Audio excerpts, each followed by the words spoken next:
இது நான் நல்லா கழுவி வச்சுக்கிறேன். 2 தண்ணி நார்மல் தண்ணியால் கழுவிட்டு அதுக்கப்புறம் வந்து நான் என்ன செஞ்சுக்கிறேன், மஞ்சள் போட்டு கழுவி வைக்கிறேன். கழுவுறதுக்கு முதல் இதை இந்த மாதிரி இப்படி தானே இந்த மாதிரி சின்ன சின்ன இந்த தோல் இதெல்லாம் நல்லா க்ளீன் பண்ணி நான் எடுத்துக்கிறேன். சட்டி நல்லா சூடாக வந்தது போக தேவையான எண்ணெயை போட்டு கடுகு சேர்த்துக்கோங்க. கடுகு பொரிஞ்சு போட்டு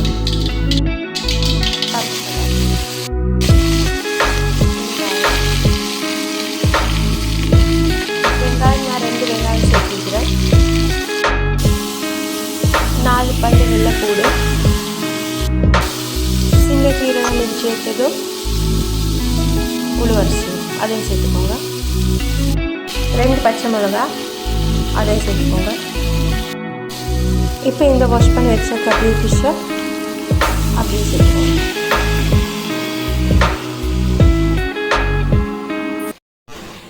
தேவையான அளவு உப்பு,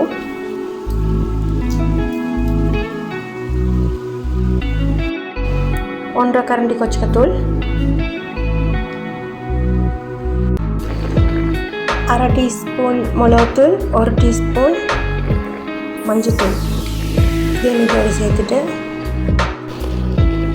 இப்போ நான் ஒரு நிமிஷம் அப்படியே விட்டோம், கொஞ்சம் பரட்டிட்டு இப்போ நான் என்ன சேர்க்க போகிறேன்னு சொன்னால் கரைச்சி வச்ச புளி, ஒரு 6 கொட்டை புளியை நான் கரைச்சி வச்சுருக்கேன்.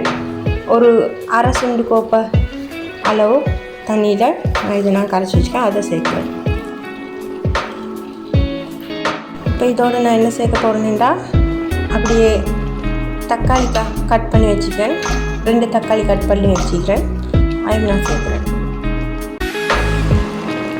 இதை ஒரு 2 நிமிஷம் அப்படியே கொதிக்க விட்டேன். இப்போ நான் என்ன சேர்க்குறேன், அடுத்ததான் நான் இதில் பால் சேர்க்க போகிறேன். இதில் வந்து 180 ml இருக்குது பால். நான் வந்து இதில் பாதியை இப்போ சேர்த்துக்கொள்ள போகிறேன்.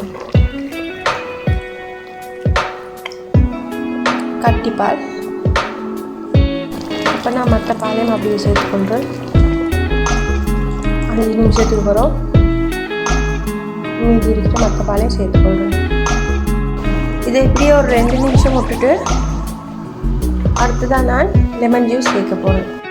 ஓகே, இப்போ பார்த்தீங்கன்னா இது ஒரு 2 நிமிஷத்துலேருந்து ஒரு 3 நிமிஷம் மட்டும் கொதிக்க வைப்பேன். இப்போ நான் இந்த லெமன் ஜூஸை சேர்த்து போகிறேன். பாதி லெமனை புரிஞ்சு அந்த ஜூஸை சேர்க்கணும். சுவையான கேட்டில் ஃபிஷ் கறி ரெடி ஆகிட்டு நீங்களும் உங்கள் வீட்டில் சமைச்சு பாருங்கள். எப்படி வந்துச்சுன்னு சொல்லி கமெண்ட் பாக்ஸில் சொல்லுங்கள். அதே போல் மறக்காமல் லைக் பண்ணுங்கள், ஷேர் பண்ணுங்கள், சப்ஸ்கிரைப் பண்ணுங்கள். அப்படியே அந்த பெல் ஐக்கானே தட்டி விட்டுருங்க.